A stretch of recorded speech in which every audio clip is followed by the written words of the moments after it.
Chérie, aujourd'hui, je veux connaître ton père. Je veux savoir qui il est, je veux voir son visage. Andrea, je te promets que tu le rencontreras.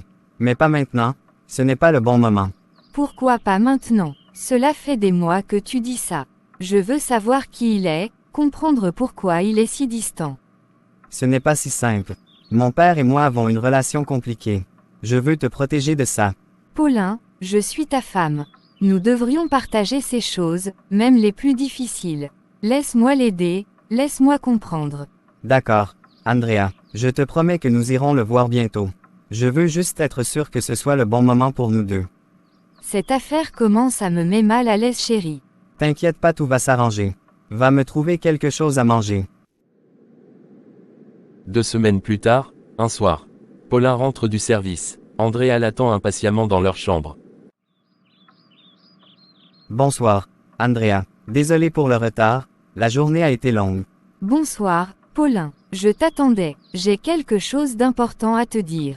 Qu'est-ce qu'il y a, Andrea? Tout va bien? Paulin, je suis enceinte. De 3 mois. Enceinte, Andrea, c'est merveilleux. Je ne sais pas quoi dire.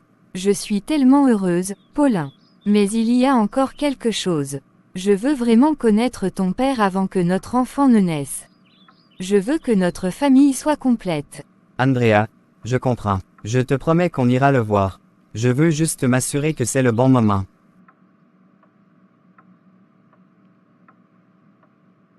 Le bon moment, c'est maintenant, Paulin. Pour nous, pour notre enfant. Nous devons le faire. D'accord, Andrea, on ira le voir bientôt. Je te le promets.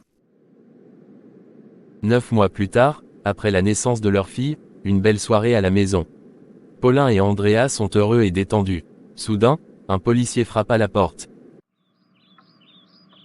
Chérie, regarde comment elle est belle. Elle me ressemble beaucoup. Pas seulement toi. Elle nous ressemble beaucoup. Elle a pris mon nez et mes oreilles. Bonsoir, officier. Puis-je vous aider? Bonsoir, monsieur. Vous êtes Paulin Nestor. Oui, c'est moi. Que se passe-t-il? Vous êtes en état d'arrestation pour vol. Vous devez nous suivre au commissariat. Moi? Du vol? Quoi? Il vient juste de devenir père. Il ne peut pas être arrêté maintenant. Mon mari n'est pas une voleur. Officier, s'il vous plaît, comprenez. Je viens d'avoir une fille. Ne m'arrêtez pas maintenant. En plus, je n'ai jamais volé de ma vie. Je ne sais pas de quoi vous parlez. Je suis désolé, monsieur, mais je dois faire mon devoir. Vous avez le droit de garder le silence. Tout ce que vous direz pourra être retenu contre vous. La policière menotte Paulin et l'emmène. Andrea est dévastée et tente de retenir ses larmes. Paulin, je vais trouver un moyen de te sortir de là. Je te le promets. Prends soin de notre fille, Andrea. Je t'aime, je suis innocent, et je serai bientôt de retour pour vous mes chéris. Andrea regarde la voiture de police s'éloigner. Elle se sent seule et accablée par les événements. Quelques jours passent, et Andrea se retrouve de plus en plus inquiète et troublée. Elle parle de la situation uniquement à quelques amis proches de Paulin. Andrea, toi ici à cette heure-ci. Qu'est-ce qui se passe? Paulin a été arrêté. Ils disent qu'il a fait un détournement de fonds. Je ne sais pas quoi faire. Mon Dieu, Paulin a fait quoi? Je ne crois pas. Non, non, non, ok. Calme-toi, on va t'aider. Andrea entre, et Paulin appelle Augusto. Ils s'assoient tous les trois dans le salon. Martin, que se passe-t-il? Pourquoi cet appel urgent? Andrea, raconte-lui ce qui s'est passé. Paulin a été arrêté ce soir. Ils disent qu'il est accusé de détournement d'argent, une grosse somme. Il n'a rien fait de tout ça, je le sais. Nous devons l'aider. C'est vraiment une affaire complexe. Martin, viens, nous devons en discuter en privé. Martin et Augusto s'éloignent pour discuter tête à tête. Que penses-tu de tout ça, Augusto? C'est une affaire d'État, Martin. Si Paulin est accusé de détournement d'argent, ça implique des enquêtes à haut niveau. Nous risquons gros en nous mêlant de cela. Mais c'est notre ami, on ne peut pas l'abandonner. Je comprends, mais je ne peux pas m'engager dans une affaire policière de cette ampleur. C'est trop risqué. Martin et Augusto reviennent vers Andrea. Andrea, nous avons discuté. Nous allons nous rendre au commissariat pour mieux comprendre la situation. Nous ferons de notre mieux pour aider Paulin. Merci, Martin. Merci, Augusto. Je suis prête à tout pour le faire libérer. Andrea, rentre chez toi pour le moment. Nous allons bientôt arriver au commissariat et essayer de tirer les choses au clair. Nous te tiendrons informé dès que possible. D'accord. Merci beaucoup. Andrea quitte la maison, et Martin et Augusto se préparent à aller au commissariat. 3 jours plus tard, Martin et Augusto arrivent au commissariat, déterminés à aider Paulin. Bonjour monsieur l'inspecteur. Sommes là pour parler de l'affaire de Paulin Nestor. Nous voulons comprendre la situation. Nous avons fait tout ce que nous pouvions. Les preuves contre lui sont accablantes. Paulin sera transféré au grand camp demain. Ne peut-on pas trouver une solution? Paulin est innocent. Messieurs, je comprends votre souci, mais c'est une affaire d'État. Les décisions sont prises à un niveau supérieur. Il n'y a rien de plus que nous puissions faire ici. Le soir où Andrea apprend que Paulin sera transféré, elle décide de préparer un repas spécial pour lui. Elle rassemble tout ce qu'elle peut trouver pour faire un repas réconfortant.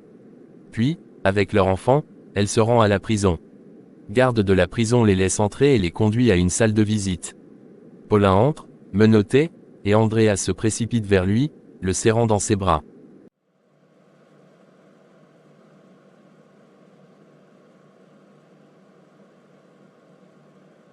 Paulin, j'ai appris la nouvelle. J'ai préparé un repas pour toi. Je voulais que nous passions cette dernière nuit ensemble. Merci, Andrea. C'est tellement difficile de te voir ici, mais je suis heureux que nous soyons ensemble ce soir. Ils s'assoient tous les trois, Andrea, Paulin et leur bébé, autour de la petite table. Andrea sort la nourriture qu'elle a préparée et la partage avec Paulin. J'ai fait de mon mieux avec ce que j'avais. J'espère que ça te plaira. Tout ce que tu fais est parfait. Merci, Andrea. Ils mangent en silence pendant quelques instants, savourant chaque seconde ensemble. Puis, ils commencent à parler, partageant leurs pensées et leurs sentiments. Paulin, je veux que tu saches que je ferai tout pour te faire sortir de là. Je ne laisserai pas notre famille se détruire. Andrea, je suis désolé de te faire subir tout ça. Mais je te promets que je n'ai rien fait de mal. Nous devons rester forts, pour notre fille. Nous le serons. Nous surmonterons cette épreuve, ensemble. Je te le promets. Elle tend leur bébé à Paulin, qui le prend avec précaution, les larmes aux yeux. Je suis tellement désolé de ne pas pouvoir être là pour toi. Mais je reviendrai. Je te promets que je reviendrai. Nous t'attendrons, Paulin. Nous serons là, à t'attendre. Tout ce dont j'ai voulu dans ma vie, c'est de vivre avec ma famille. Et voilà l'occasion. Me voici très loin de mes responsabilités. Chérie, s'il te plaît, pardonne-moi de ne pas être là au bon moment pour prendre soin de vous. S'il faut, prie pour moi, pour que la vérité éclate le plus vite possible. Je vous aime beaucoup et surtout prends soin de notre belle-fille.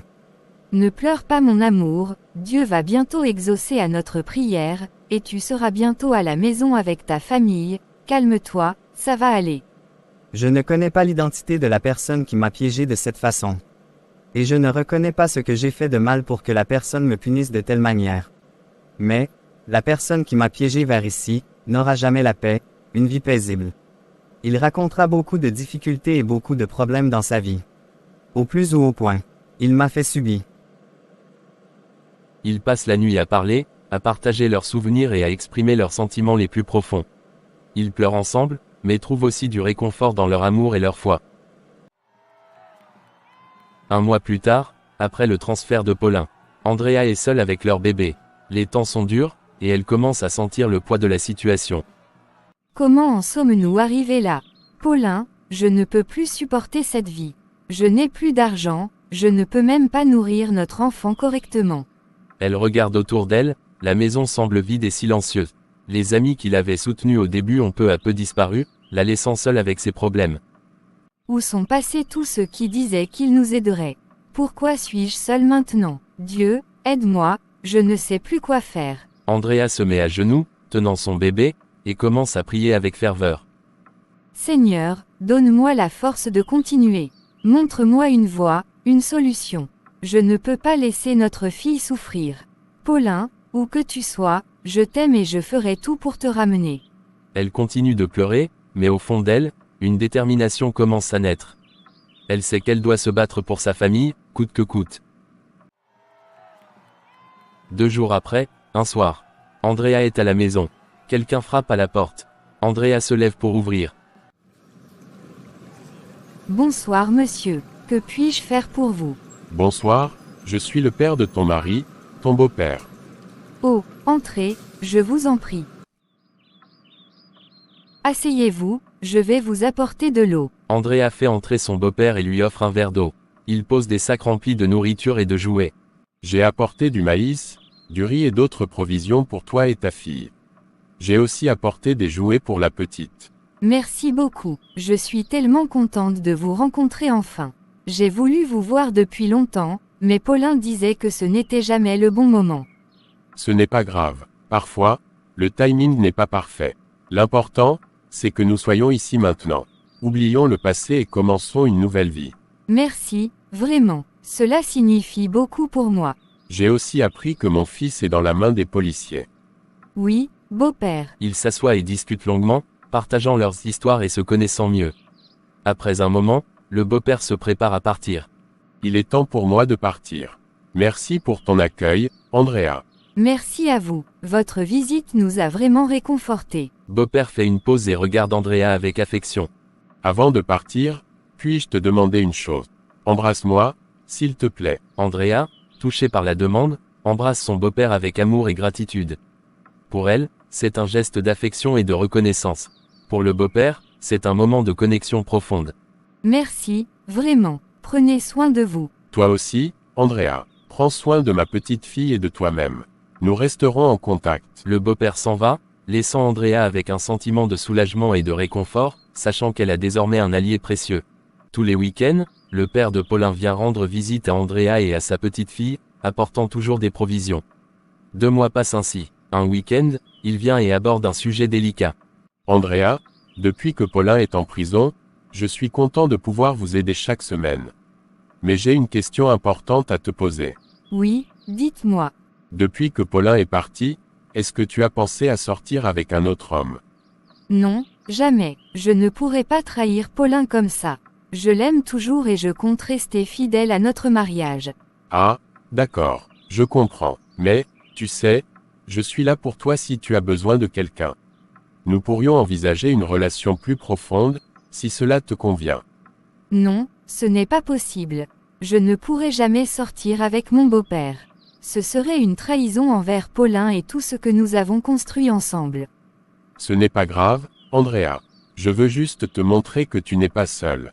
Je suis ici pour t'aider, quoi qu'il arrive. Non, je ne peux pas accepter cela. Je resterai fidèle à Paulin, peu importe les difficultés. Très bien, Andrea. Pense à cela. N'oublie pas que ton mari est condamné à 12 ans de prison. Tu peux rester jusqu'à quand? Beau-père, pour mon mari je peux même rester comme ça tout au long de ma vie. Le beau-père quitte la maison, laissant Andrea troublée mais déterminée à rester fidèle à Paulin. La semaine suivante, il revient, comme à son habitude, avec des provisions. Andrea réfléchit beaucoup aux paroles de son beau-père et décide de lui parler franchement la semaine suivante. Lors de sa prochaine visite, elle est prête à aborder le sujet. 3 semaines après, le beau-père arrive. Bonsoir Andrea, j'ai apporté quelques courses et des jouets pour la petite. Bonsoir, merci pour tout. Il y a quelque chose dont nous devons parler. Ah bon, qu'est-ce que c'est? La semaine dernière, vous m'avez proposé quelque chose d'inacceptable. Je ne peux pas envisager une relation plus profonde avec vous. Je suis fidèle à Paulin, et je le resterai. Je comprends. Je suis désolé si je t'ai mise mal à l'aise, ce n'était pas mon intention. Je voulais seulement t'aider et te soutenir. Je comprends vos intentions, mais il y a des limites. Je resterai fidèle à Paulin, peu importe les difficultés. Je vous demande de respecter cela. Très bien, Andrea. Je respecte ta décision. Je ne parlerai plus de cela. Mon soutien pour toi et la petite reste inchangé. Merci de comprendre. Nous apprécions votre aide, mais il est important de respecter nos limites. Le beau-père fait semblant d'être joyeux. Andrea également pensait que son beau-père avait comprendre la situation mais, dans les pensées de son beau-père il y avait une autre chose dans sa tête. Il se lève et demande la route. 4 mois plus tard, Andrea reçoit une lettre de Paulin depuis la prison. Ma chère Andrea, je sais que les temps sont difficiles, mais je veux que tu saches que je pense à toi chaque jour. Je suis désolée de te causer tant de peine. Reste forte pour notre famille. Nous surmonterons cette épreuve ensemble. Avec tout mon amour, Paulin. Andrea lit la lettre avec émotion, renforçant sa détermination à rester forte pour sa famille. 6 mois se passent sans que le beau-père ne vienne rendre visite. La situation devient de plus en plus difficile pour Andrea et sa fille. Les provisions sont épuisées et Andrea est en proie à des soucis constants. Elle se demande pourquoi son beau-père lui a demandé une telle chose et comment elle va pouvoir s'en sortir. À la fin du 7e mois, le beau-père revient enfin. Bonjour Andrea, cela fait longtemps. Bonjour. Oui, cela fait un moment. Pourquoi t'inquiètes-tu pour toi et ta fille, mais jamais pour moi? Je me précipite toujours pour vous aider, mais toi, tu ne fais que suivre ta propre tête. Qu'est-ce qui te manque? Je ne comprends pas. Pourquoi dites-vous cela? J'ai réfléchi à ce que nous avons dit. Je suis inquiet pour toi et je pense que tu as eu le temps de réfléchir à ma proposition. Je ne sais plus quoi faire. J'ai peur que si je n'accepte pas ce que vous proposez, ma fille et moi mourrons de faim.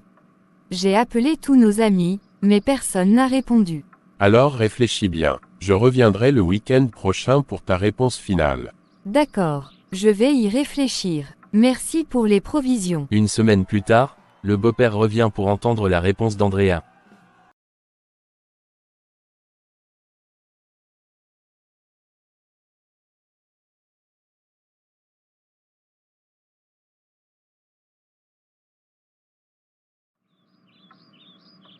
Alors, Andrea, as-tu réfléchi à ma proposition? Oui, j'ai beaucoup réfléchi. J'accepte de faire ce que vous demandez. Tu as pris la bonne décision. Je te promets que personne ne sera jamais au courant de ce qui va se passer entre nous, y compris mon fils. Ta vie deviendra plus facile, et je veillerai à ce que toi et la petite ne manquiez de rien. D'accord. Le beau-père commence à rendre visite plus régulièrement, apportant toujours des provisions et de l'argent pour Andrea et sa fille. Andrea vit avec la culpabilité de sa décision, mais elle essaie de se convaincre qu'elle l'a fait pour le bien de sa fille. Pendant ce temps, la situation de Paulin au Grand Camp s'aggrave. Il est au courant que sa famille reçoit de l'aide, mais il ignore la source de cette aide et les compromis faits par Andrea. Il continue d'écrire des lettres à Andrea, exprimant son amour et son soutien.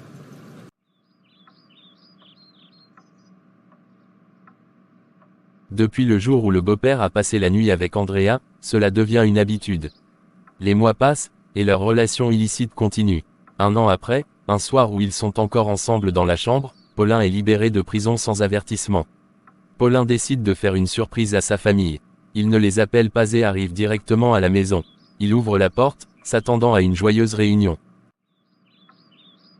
Paulin, entrant doucement. Andrea, je suis rentré.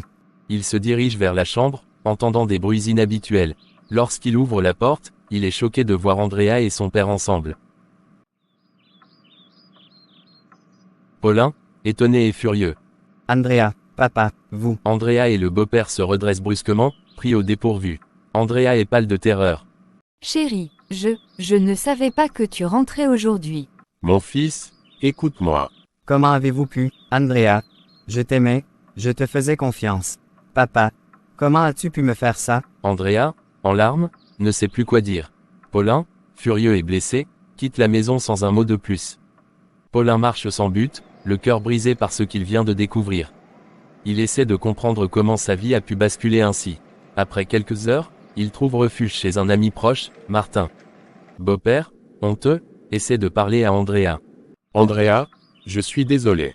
C'était une erreur terrible. Nous devons trouver un moyen de réparer cela. Réparer. Comment réparer ce qui est irréparable? Paulin ne me pardonnera jamais. De toute façon, j'ai eu ce que je voulais. Quoi que veux-tu dire par là, que tu as eu ce que tu voulais, après avoir détruit mon foyer? Oui, j'ai eu ce que je voulais parce que mon fils m'avait désobéi. Je l'ai nourri, grandir et quand le moment est venu de prendre la tête de mes entreprises, il a refusé de rejoindre mon entreprise. Et il ne fait qu'à sa tête, tout ce que je lui dis de faire il ne fait que le contraire, raison pour laquelle je l'ai piégé, le mets en prison, pour pouvoir avoir accès à toi, après la faire libérer et c'est ce que j'ai fait. Tu es méchant, tu ne mérites même pas le titre de père, tu ne comprends même pas la signification du mot père, à cause d'une petite mésentente tu as détruit nos vies. L'histoire présente plusieurs leçons importantes. Fidélité et loyauté. La trahison de la confiance peut avoir des conséquences dévastatrices pour toutes les personnes impliquées. Il est essentiel de rester fidèle et loyal envers ses proches. Conséquences des actions. Les choix que nous faisons, même sous pression, ont des conséquences. Il est crucial de réfléchir aux implications à long terme de nos décisions. Importance de la communication. Si Andrea et Paulin avaient eu une communication plus ouverte et honnête, certains des malentendus et des problèmes auraient pu être évités. Pression et moralité. Céder à la pression pour des solutions à court terme, comme l'a fait Andrea, peut mener à des situations moralement et émotionnellement destructrices. Recherche de soutien approprié. Au lieu de s'appuyer sur des relations inappropriées, cherchez l'aide de sources légitimes et appropriées. Amis, famille éloignée, association, est une meilleure stratégie pour surmonter les défis. Rédemption et pardon. Même après des erreurs graves, il est possible de chercher la rédemption et le pardon, bien que cela puisse être un chemin long et difficile. Ces conseils mettent en lumière l'importance des valeurs morales, de la communication et des choix éthiques dans nos vies quotidiennes.